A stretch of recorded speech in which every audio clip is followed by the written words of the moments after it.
Bonjour tout le monde, bienvenue sur ma chaîne pour cette nouvelle vidéo.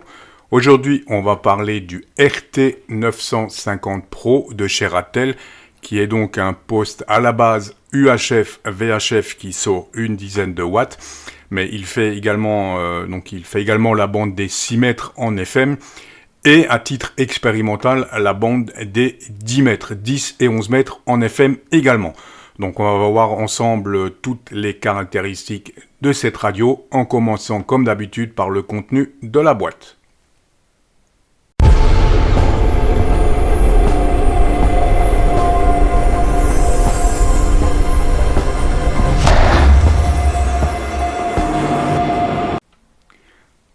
Dans la boîte, bien sûr, on va trouver la radio. Radio vraiment costaud comme vous pouvez le voir. Donc c'est donc une radio avec 3 VFO. On va y revenir en détail tout de suite. On va bien entendu avoir l'antenne.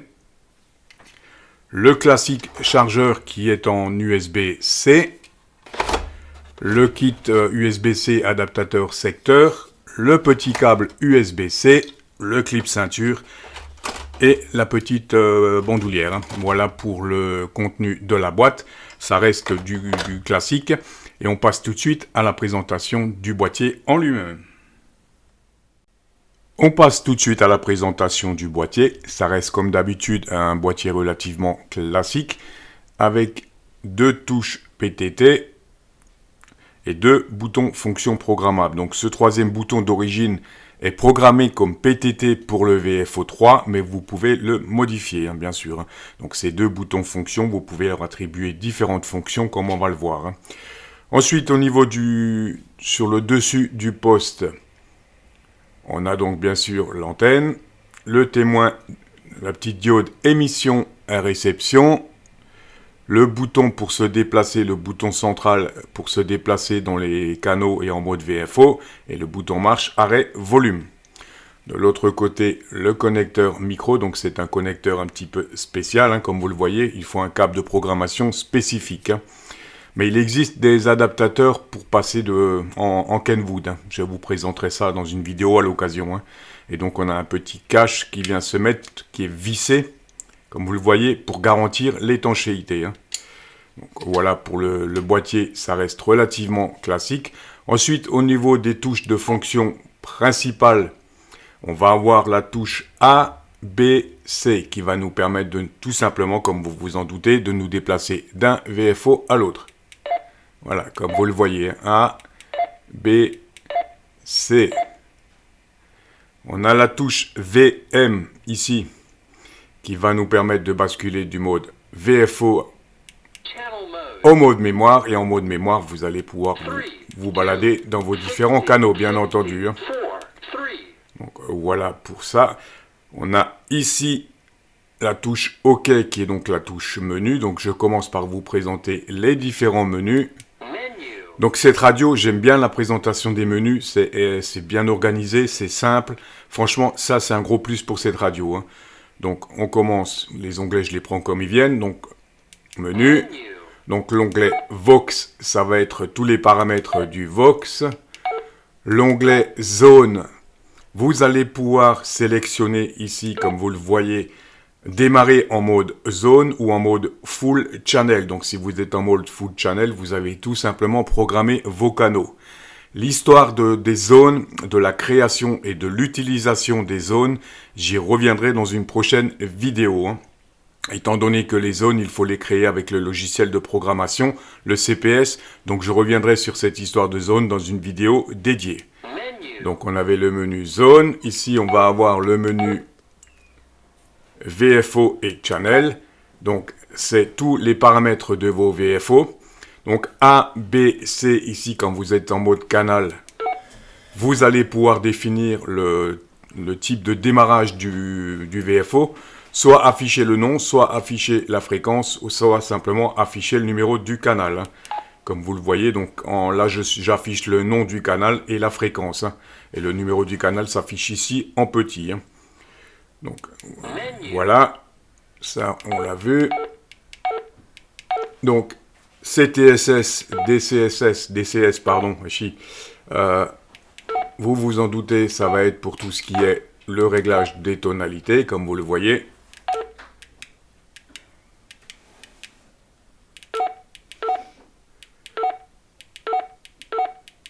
Voilà. Radio setting, ça va être pour régler les paramètres de la radio. Donc ici, comme vous le voyez, vous allez régler le squelch, vous allez régler la puissance. Radio setting, la puissance, la largeur de bande, etc. L'option standby, je vais y revenir tout de suite. Vous avez une option batterie save pour économiser la batterie. Donc voilà pour les réglages de radio setting. Donc je reviens rapidement sur l'onglet que je vous ai dit.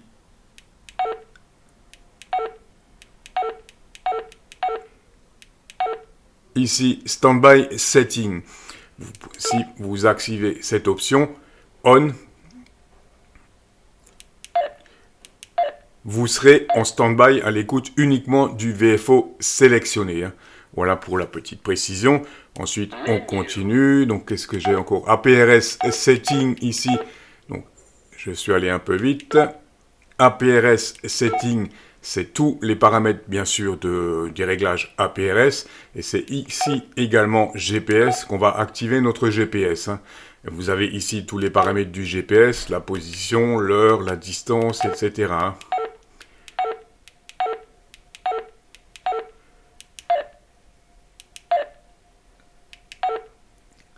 User Key, donc vous allez pouvoir personnaliser ici les deux touches de fonction qu'on a sur le côté, mais vous allez également pouvoir personnaliser l'ensemble des touches ici en appui long. En effet, chaque touche de 0 à 9 a une fonction en appui long. Donc ça, vous allez pouvoir le paramétrer via ce menu. Je vous montre ça. On revient en arrière. User Key. Et comme vous le voyez, donc PF1 et PF2, ce sont les deux touches latérales ici. Et donc à partir de là, vous allez pouvoir régler la touche 0 en appui long, la touche 1 en appui long, etc. Voilà, donc je vous montre juste ce que ça donne en appui. Juste un exemple, appui prolongé sur la touche 1. Je passe directement en mode sauvegarde canal. Et comme je suis en mode zone, il m'affiche mes zones, tout simplement. Le 2, par exemple, je vais pouvoir régler ma puissance directement. Voilà, et ainsi de suite. Donc la touche 3, on va pouvoir régler le squelch. La touche 4, on va pouvoir régler le mode standby que je vous disais. Le 5, ça va être le CTSS. La touche 6 pour le step. La touche 7 pour la direction pour régler la fréquence d'entrée et de sortie d'un relais. Le 8 pour l'offset, toujours pour les relais. Le 9 pour passer en mode canal directement. Et le 0 pour accéder au scan list. Donc voilà pour les fonctions que vous allez pouvoir régler. Je reviens encore une fois là-dessus. Je vous montre ça encore une fois.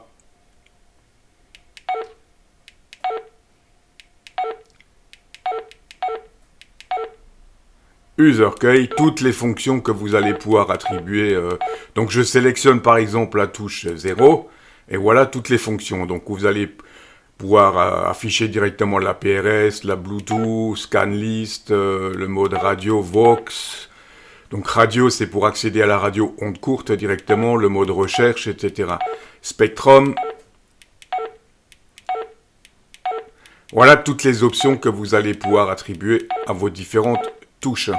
Donc c'est plutôt pas mal. Sinon, au niveau des raccourcis clavier, on a encore beaucoup de raccourcis clavier qui sont assez intéressants. Donc là, j'ai pas mon stylet à portée de main. On le voit, le petit bonhomme vert en haut, j'ai activé le GPS. Pour activer mon GPS, je fais un appui prolongé sur VM. Et j'ai mes coordonnées GPS qui s'affichent, comme vous le voyez. Un appui prolongé sur la flèche rouge, vous aurez ceci qui s'affiche. Donc c'est l'outil, ça c'est l'outil de de recherche de fréquences rapides, hein, de copie de fréquences rapides. Hein. Il suffit de passer en émission avec une radio à côté et vous allez donc enregistrer la fréquence et le CTSS. Hein. Et ici, avec la touche OK, vous allez pouvoir changer le mode. Hein, vous voyez, VHF et les différentes bandes. Hein. Donc ça, c'est vraiment un gros plus pour cette radio. Toutes les fonctions sont accessibles par des raccourcis. Hein. Donc le GPS, on l'a vu. La touche raccourci étoile va nous permettre que ça soit en mode VFO ou en mode canal. La touche étoile en appui prolongé. Et on va lancer un scan, comme vous le voyez. Hein. La touche rouge pour arrêter le scan. La touche dièse en appui court va nous permettre d'envoyer un code DTMF. Donc là, je suis obligé de redémarrer ma radio. Et la touche DTMF en appui long va nous permettre lock, voilà, de bloquer notre clavier, tout simplement. Hein. On voit le petit cadenas en bas. Donc notre clavier est bloqué. Hein. Je le débloque de nouveau, appui prolongé. Voilà, en gros, pour les différents raccourcis, je crois que je n'ai rien oublié. Je ne sais pas. Je ne pense pas. Donc, il y a tellement de fonctionnalités sur cette petite radio que, franchement... Donc, ce que je voulais encore vous montrer, donc, à la base, cette radio est donc une radio UHF VHF. C'est-à-dire qu'à la base, vous allez pouvoir travailler sur les 3 canaux en mode UHF VHF. Mais elle est également prévue pour la bande des 6 mètres et pour la bande 10 et 11 mètres. Donc, à la base, vous allez avoir accès à cette bande 10 et 11 mètres sur le VFO-C. Voilà, je vous montre 0,27. Donc là, déjà, oui, je sais pourquoi. Il y a ici une option dans le menu Radio Setting. On va aller sur Work Band. Et donc pour le VFO-C, on va choisir cette option-là, de 18 à 64 MHz. OK. La radio redémarre. Voilà. Et là, vous êtes même, comme vous le voyez, en bande 10 et 11 mètres sur les 3 VFO. Hein. Donc, à partir de là, sur le VFO, je peux me déplacer comme je veux et je peux rentrer une fréquence directement. Hein.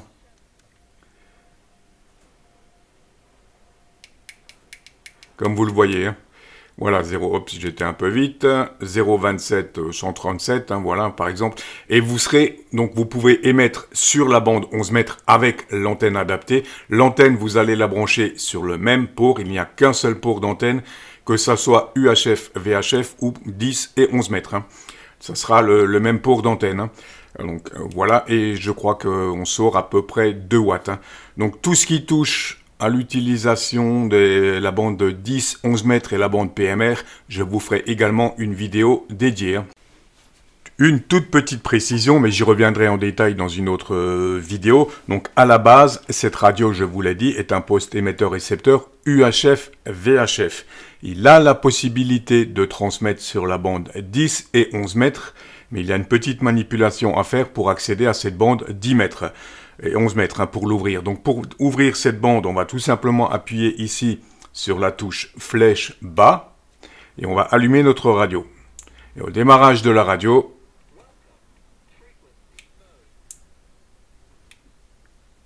on devrait avoir ce message, All Band Test Mode. Donc là, notre radio sur le VFO-C est ouvert pour la bande 10 et 11 mètres. Hein. Voilà pour la petite précision. Voilà, donc si vous voulez repasser en mode UHF, VHF, on va refaire la même manipulation, menu, radio setting, workband, et je reviens donc 64 à 999.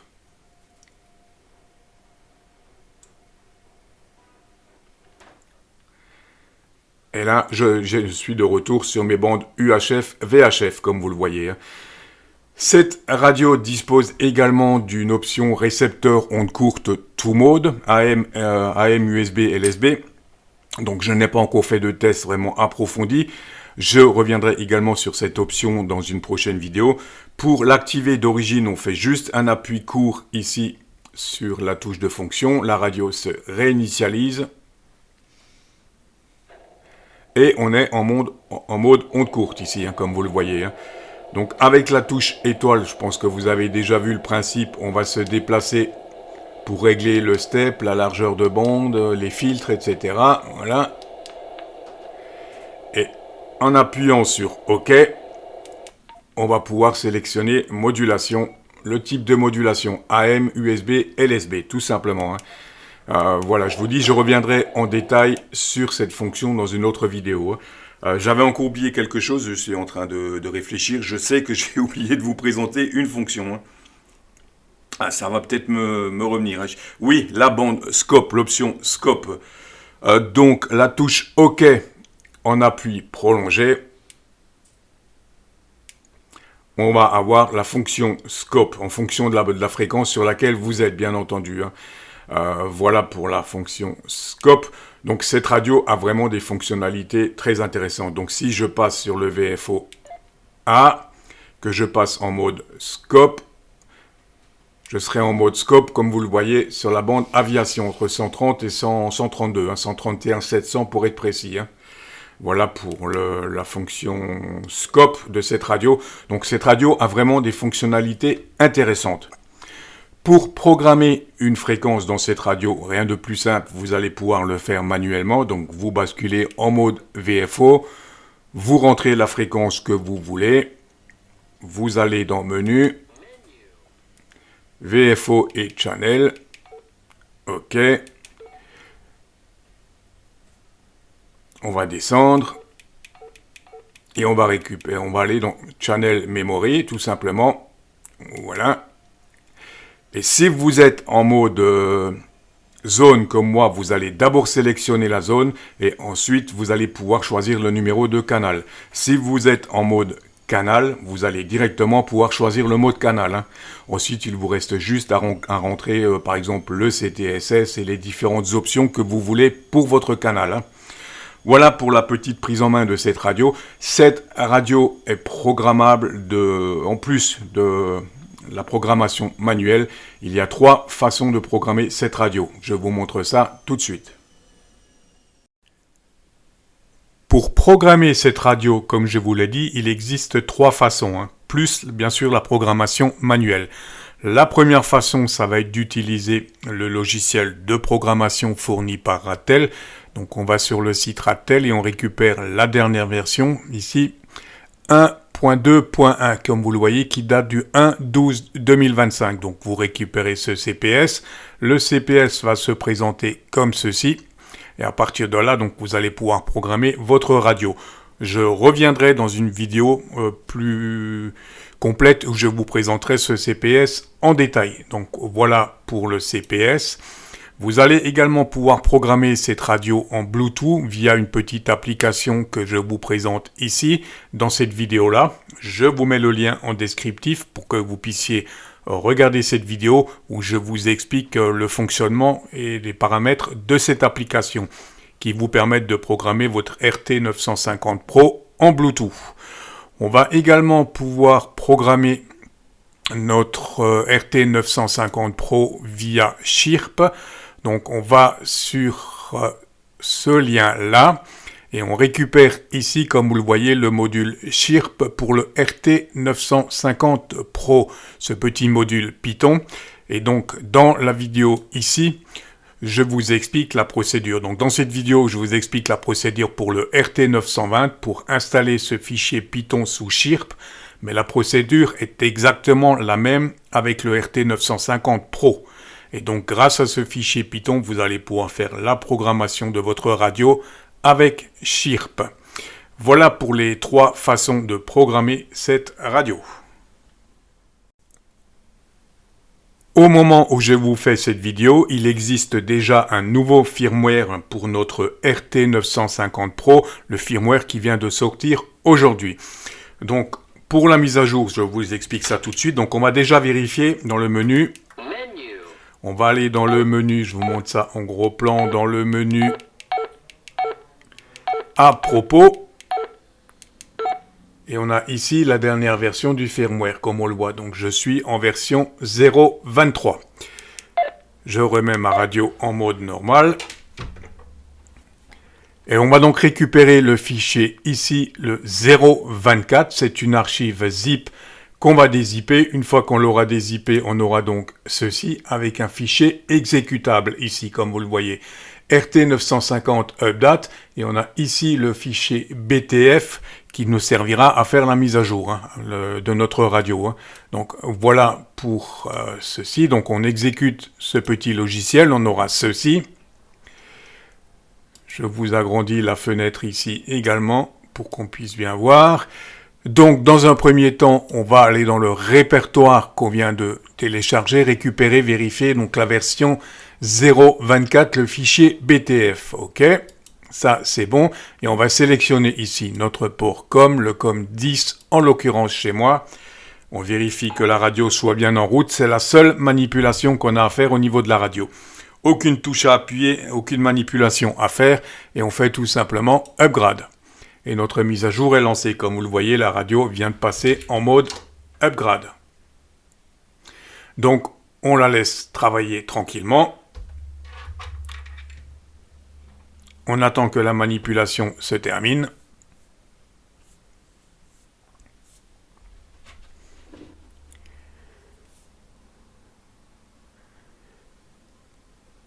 C'est vraiment extrêmement simple de mettre cette radio à jour. C'est ça qui est plutôt intéressant. Et Ratel est très très réactif au niveau des mises à jour. Le moindre petit bug qu'on leur signale, ils en tiennent compte et ils font tout de suite un correctif derrière. 93%, 97%, voilà, notre radio est à jour. Comme vous pouvez le constater, elle redémarre. Voilà, la radio a redémarré. Donc on refait la même manipulation pour voir si notre mise à jour a fonctionné. Je retourne dans le menu à propos. À boot. Et vous le voyez, je suis bien passé à la version 0.24. Mon firmware est bien à jour. Voilà pour la procédure de mise à jour du firmware de cette radio. On passe tout de suite au test des puissances. Donc je commence en VHF, comme vous le voyez, 145 MHz en grande puissance. Et en grande puissance, on a à peu près plus ou moins 7 watts de sortie. 7 watts pour 10 watts annoncés. Et on passe à la mesure en UHF, donc sur 145, toujours en grande puissance. Et là, vous voyez, on a un petit peu plus de puissance. Pour 10 watts annoncés, on a grosso modo 8 watts de puissance. Voilà pour le test de puissance et on enchaîne bien sûr comme d'habitude avec le test des harmoniques. C'est parti pour la mesure des harmoniques sur 145 MHz en VHF bien sûr. Et vous constatez que ce poste est absolument clean sur 2 mètres. On passe tout de suite au test des harmoniques en UHF. Donc là, vous voyez, on est un petit peu moins bon. On a une harmonique de rang 2 aux alentours de 870 MHz, mais qui reste inférieure de 40 dB à la fondamentale. L'harmonique 3 disparaît. Et l'harmonique 5 sur 1 giga 7 est également inférieure de 40 dB à notre fondamentale. Donc, en gros, on peut dire que cette radio en UHF elle reste relativement propre, parce que je pense que l'harmonique de rang 2 devrait disparaître à un moment donné. Donc, en UHF, cette radio reste relativement propre. Le Tiny SA Ultra reste un appareil relativement fiable, mais en fonction de la qualité des câbles, de l'environnement, etc., les mesures peuvent être un petit peu faussées. Donc je vous mets un lien pour ceux que ça intéresse vers cette vidéo-là, où le RT950 Pro est testé au niveau des harmoniques avec un appareil professionnel. Et vous vous rendrez vite compte que cette radio est vraiment très propre. Voilà en ce qui concerne la présentation de cette petite radio. Il y aura encore beaucoup de choses à dire, je pense, sur ce fameux RT950 Pro. J'ai certainement oublié des choses dans cette vidéo. Donc si vous voulez que je revienne sur certaines caractéristiques de cette radio, n'hésitez pas à me le faire savoir en commentaire et en fonction des demandes, j'essaierai de développer les demandes. Parce que, voilà, parce que je vous dis, il y a énormément à faire. Donc comme je vous l'ai dit, je reviendrai sur une vidéo détaillée avec le logiciel de programmation. Je vous développerai un petit peu les fonctionnalités, l'utilisation des zones, etc. Et je ferai également une vidéo dédiée sur l'utilisation de cette radio. Je sais que ça va pas plaire à tout le monde, Aichi, sur l'utilisation de cette radio pour la bande 11 mètres et les bandes PMR. En attendant, j'espère que cette vidéo vous aura intéressé. Je vous dis 73 et à très vite.